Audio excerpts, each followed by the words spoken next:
हम सोलापुर महानगर पालिका का आयुक्त इनकी मुलाकात लेकर एक निवेदन दिया है। कल सोलापुर शहर में दुखद घटना घटी, उस घटने का हम दिल की गहराई से दुख व्यक्त करते और श्रद्धांजलि देते हैं। कहने का मकसद एक सोलापुर शहर से बहुत बड़ा उद्योग चला गया, एक उद्योगपति चला गया। बुरा इस बात का हमें सोलापुर शहर महानगर पालिका का जो है प्रशासन का हलगर्जी बना, यह हलगर्जी बनने की वजह से इतना बड़ा हादसा करा।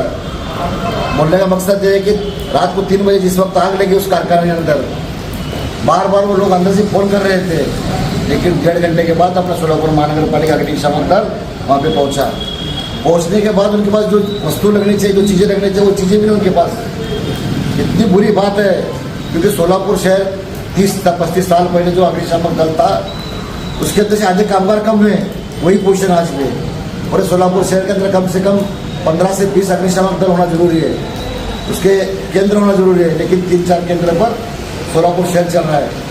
सोलापुर शहर का कितनी आबादी बढ़ी, आज 30 से 35 लाख आबादी बढ़ चुकी है। इतनी आबादी के तो ख्याल नहीं महानगर पालिका को। इसके लिए एमआईएम पार्टी की तरफ से फारूक भाई शाब्दी के नेतृत्व में हमने आज आके हाजी तौफीक भाई हत्तोरे, सादिक भाई नदाब, डोंगागर साहब, वाहिदा मंडाले, गाजी जागीरदार, हमारे हुड्डेकरी, इन सभी नगर सेवकों ने मिलकर आज आयुक्त को निवेदन दिया है। आयुक्त ने बताया हमको, हमने कार्रवाई की मांग की है।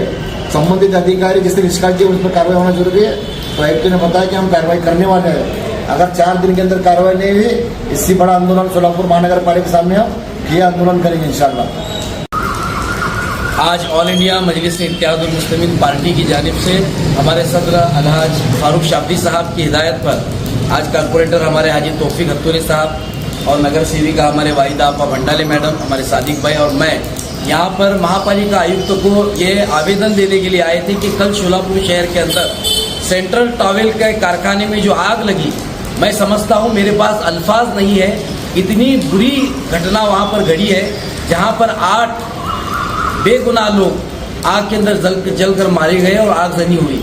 मैं प्रशासन से अनुरोध करता हूं कि पिछले साल में 429 घटनाएं शहर के अंदर आगजनी की घड़ी है, जिसके अंदर पद्मशाली नगर के पास इसी तरीके से कारखाने के अंदर 2 मजदूर वहां पर मारे गए जलकर। लेकिन मैं ये कहना चाहता हूं कि जो अग्निशामक का दल है पूरे तरीके से हतबल नजर आ रहा है और महापालिका के वरिष्ठ अधिकारी वहां पर उपस्थित नहीं थे।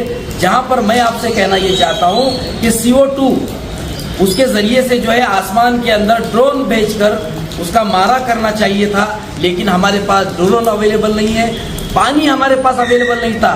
NTPC, अक्कलकोट, पंढरपुर और साथ ही साथ बारिशी नगर पालिका की तरफ से हमने वहां पर पानी मंगाया, लेकिन पानी नहीं मिल रहा था। लेकिन मैं आपसे ये कहना चाहता हूँ, आग के 3 प्रकार होते हैं। जो आग यहाँ पर हुई वो कार्बोनाइज आग थी, जिसके लिए जो कपड़े की जो आग होती है, जो लकड़ी की आग होती है, उसके अंदर पानी के साथ साथ बालू और मिट्टी का इस्तेमाल करना चाहिए, लेकिन यहाँ पर बालू और मिट्टी का इस्तेमाल नहीं हुआ।